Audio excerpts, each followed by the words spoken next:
ఏ మంత్రమో అల్లే సిందిలా ఎదకే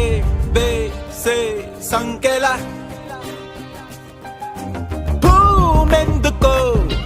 వణికిందే ఇలా బహుశా తనలో తపనక ఆకాశం రూపం మారిందా నా కోసం